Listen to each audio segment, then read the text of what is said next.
जय हिंद दोस्तों, मैं विकास भारद्वाज एक बार फिर आप सभी का मेरे इस वीडियो में स्वागत करता हूं। आज के इस वीडियो में हम लोग देखेंगे एक लेटर जो सर्कुलेट हुआ था रेल कोच फैक्ट्री कपूरथला। ये देख रहे हैं कपूरथला, डेटेड 12/8/2022 का यह डेट है और इसमें यह सर्कुलेट किया गया था और ये किस चीज से संबंधित है उस पर हम लोग चर्चा करेंगे। चर्चा का विषय यही है कि इन चीज़ों पर क्या चीज़ें करनी चाहिए, क्या कमेंट्स आपकी तरफ से होंगे, इन सब चीज़ों को हम लोग देखेंगे। देखेंगे कि इस लेटर में क्या कुछ कहा गया है, कि किन विषयों के बारे में इसमें चर्चा की गई है।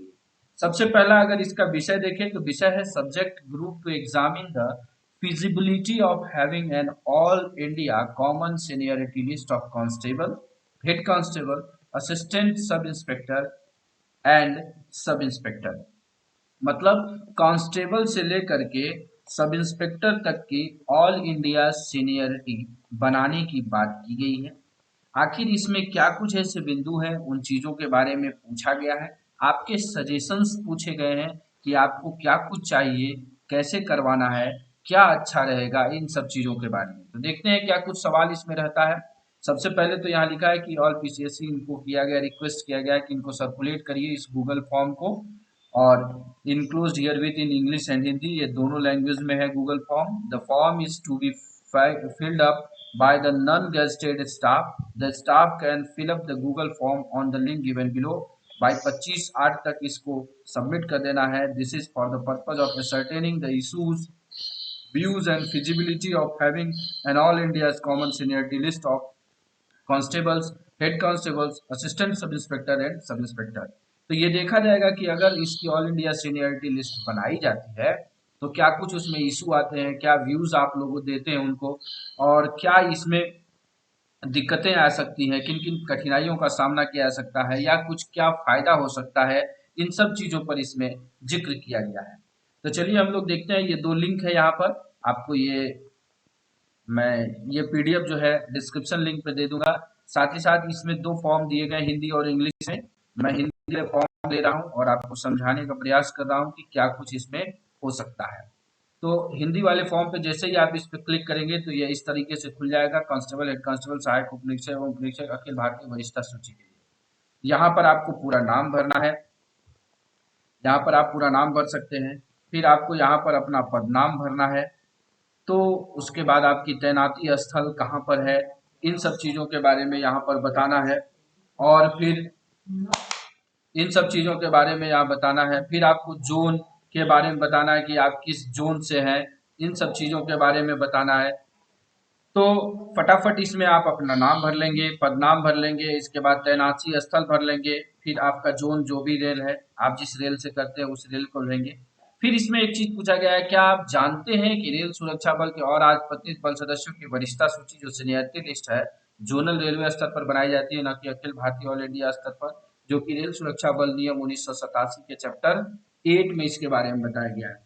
तो बिल्कुल सही बात है। आप लोगों ने अगर वीडियो देखा होगा, और ये बाकी सारे लोग जानते हैं कि जो भी आरपीएफ का सीनियरिटी लिस्ट बनता है, नन जो कि अप टू क्या कहा जाए सब इंस्पेक्टर इंस्पेक्टर तक जो भी रैंक बनते हैं, उनका जो है सीनियरिटी लिस्ट जोनल लेवल पर बनाया जाता है। इसके बाद तो इसमें हाँ हो जाएगा, क्या आप वरिष्ठता नियम में संबंधित रेल सुरक्षा बल के प्रावधान से संतुष्ट हैं। ये पूछता है कि जो 94 से लेकर 102 तक नियम दिया गया है आरपीएफ नियम में, रूल में, उसमें जो प्रावधान दिए गए हैं सीनियरिटी संबंधित, क्या आप उससे संतुष्ट हैं। अगर संतुष्ट है तो हाँ लिखिए, नहीं है तो नहीं दीजिए आप अपना।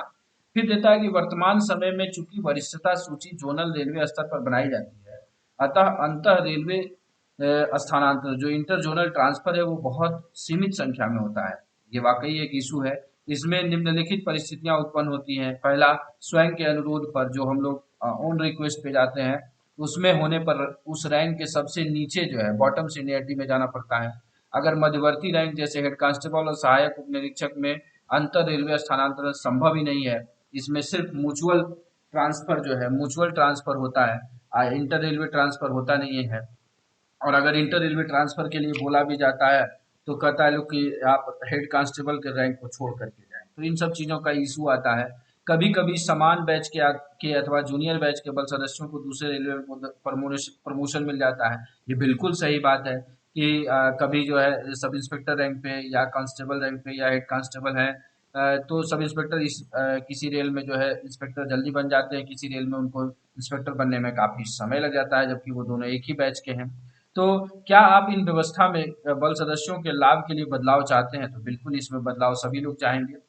फिर ये कहा गया है कि क्या अखिल भारतीय समान सम्मिलित वरिष्ठता सूची all India common combined seniority list बनाने से बिंदु संख्या 3 में दर्ज समस्याओं का निवारण हो सकेगा?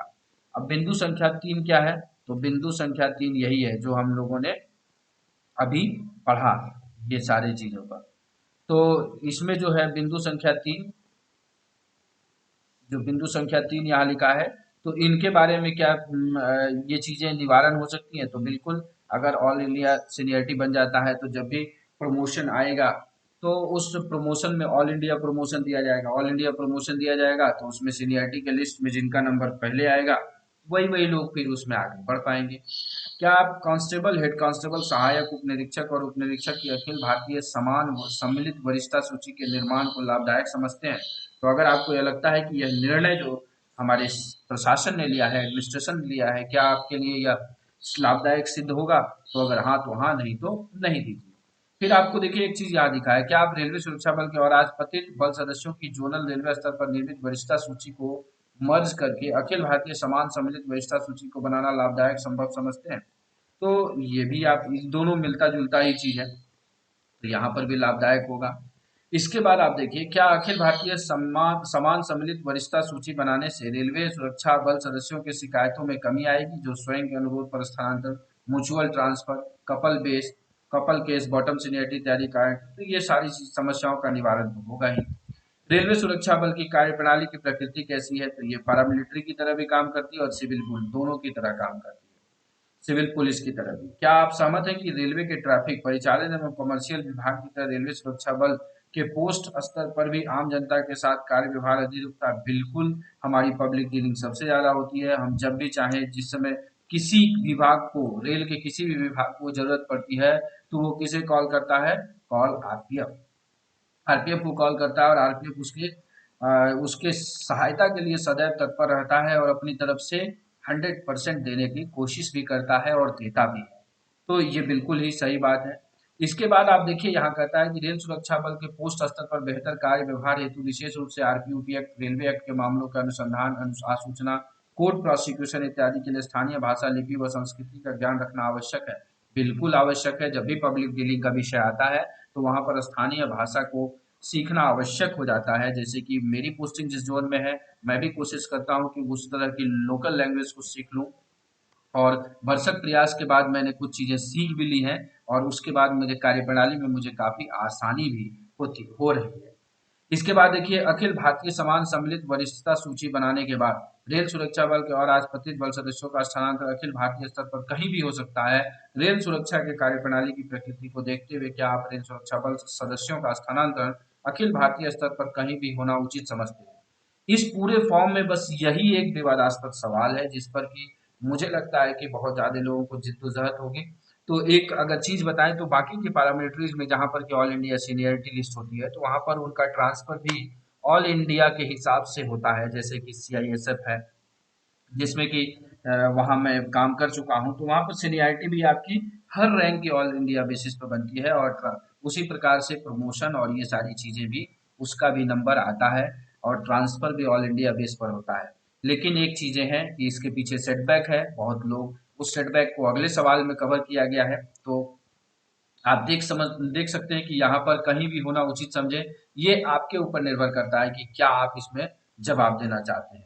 और मेरे हिसाब से मैक्सिमम लोग इसमें नहीं ही जवाब करेंगे, क्योंकि अपना एक तरीका बन गया है उस तरह के काम करने का आरपीएफ का। क्या मर्जर के पश्चात अखिल भारतीय समान सम्मिलित वरिष्ठता के आधार पर स्थानांतरित करने पर निम्नलिखित संबंधी समस्या उत्पन्न होगी? बिल्कुल सही। इसमें जितनी भी समस्या दी गई, चाहे बच्चों की पढ़ाई, स्थानीय भाषा, लिपि व संस्कृति संबंधित, जिससे व्यावसायिक गुणवत्ता प्रभावित होगी, स्थानीय विभागों से समन्वय की समस्या, बल सदस्यों की शिकायतें एवं कोर्ट केस बढ़ने की समस्या, तो ये सारी समस्याएं आएंगी। लेकिन इन सारे समस्याओं का निवारण है, ऐसा नहीं है। अखिल भारतीय स्तर पर सभी जगहों पर सभी तरह के लोग काम करते हैं। तो जब अखिल भारतीय स्तर पर ट्रांसफर होगा तो वहां पर आपको स्थानीय विभागों में भी आपके स्थानीय जगह से भी लोग मिल जाएंगे और भी लोग मिलेंगे।